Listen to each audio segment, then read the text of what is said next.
Why do you want to marry? Yeah. Okay. Is it that you want to procreate your lineage? Right. If that is the case, deliberate. Eh? You have to know. You have to know. Because you are now going into a relationship. You go into the relationship, you have to know how much are you going to employ in that relationship? How much is the other person going to employ in their relationship with you to make both of you grow together? Or is it that one is taking from the other, the more, and then when you have no more, they leave you? Now, that is the typical thing, as you asked me about today. People just see today for today. I want this woman because she comes from a rich family. Well, I want this guy because he has money. The minute you stop having the money, they disappear. Why? Because the source of funds have dried up. The love died almost immediately you sign on the dotted line. It's a marriage certificate. It's a contract. It really is a contract. And that's why many people now have pre-nuptial contracts. In that we meet, if you really love me and you really care for me and you really want to support me, don't touch my money and I don't touch yours. It's a prenuptial. So that we know that you're in it for real, right? But if you're not in it for real, what happens is that you just marry and the next thing you start to find yourself under pressure. What happens to the men and the women who are married? Who dies first? For the most part, I think statistics support men die first. Yeah, and I know the statistics, but do you know the statistics? It's about 60 to 70% of men die before their mate. Yeah, it's very high.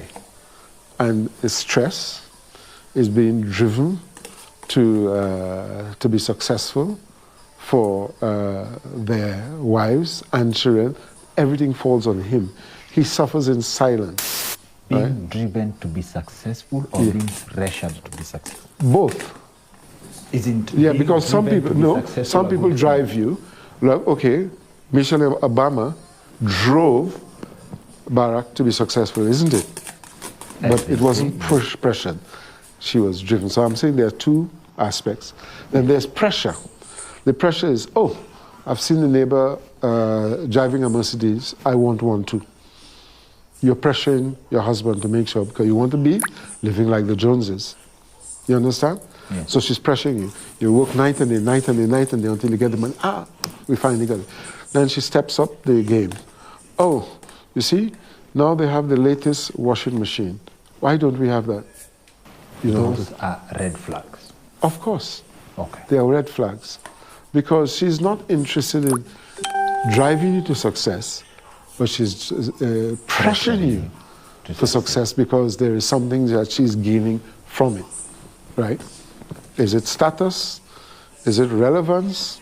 Is it social climbing? What is it? It's a combination of all of those, most times. So you need to know why you're married. You need to know why you're married. What is the partnership about? What are you partnering for? Are you partnering for each other? Are you partnering to help me get to there? Are you partnering because we need to have children and take care of them?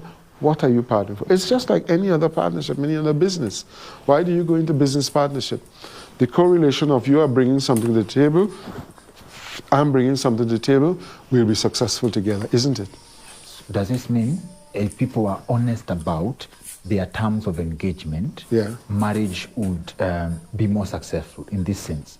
When you meet on the table, when you're on the table and you're like, I just want money. And you're willing to provide that as long as you can afford it. And you will understand that when money runs out, I need to leave. You will understand the terms of engagement in advance. If you wanted to get into an arrangement of a relationship and all you want is you're probably just, your blood has collected in one organ, you know from the start. So let us go back to what I will call different cultures. How do the Arabs do it? Arranged marriage. Thank you. How do the Indians do it? Arranged marriage. Thank you. Now you're getting to the point. What happens? What do they do? Right? Or what we call blue blood, royal blood. What do they do? Say, look, this is not about love. It's never about love. It's about these families need to grow and make money together and keep the names of the two families growing. So I've arranged a girl for you. I've arranged a boy for you. When you reach this age, you all are going to marry. The two families are combining their wealth, their status together.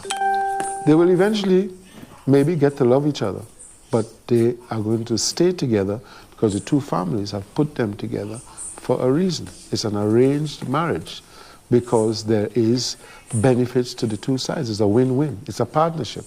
So they are practicing it in a real way, in that they are having a partnership, which is really what marriage is all about. It's a partnership.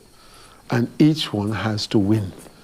Each one has to gain if it is a real partnership, because the success of you both are going to create, a success for the unity of the two sets of people. So the idea of meeting in a club and you all of a sudden love each other is a lie. It's a lie. It's all nonsense. You are targeted. I am just dealing with a situation now, right now, where a friend here in Kenya was targeted by a young man, right? Paid somebody to find out enough about her, right? Got into her business, and they got together. She made him the manager in his business. They got together. Yesterday, he tried to strangle her to death. Yesterday? Yesterday. She's now gone to the police today. I'm not joking. This is real practical. Real practical. Meeting in a club, and people target people. They have an agenda. So when you go to a club, what do you think women in a club are doing? They're very clever. You might think they're drinking, I love you, blah, blah, blah. What they're doing is they're targeting you. If you don't have your P's and Q's, right, they're targeting you.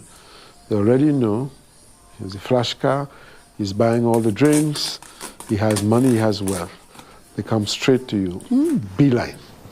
And it goes both ways. There are women who are also targeted the same way. Well, I would say to a lesser extent, because most times the wealthy women, right, are either already married or, right, they're on the lookout for maybe a toy boy or, sugar mommy, cougar, right?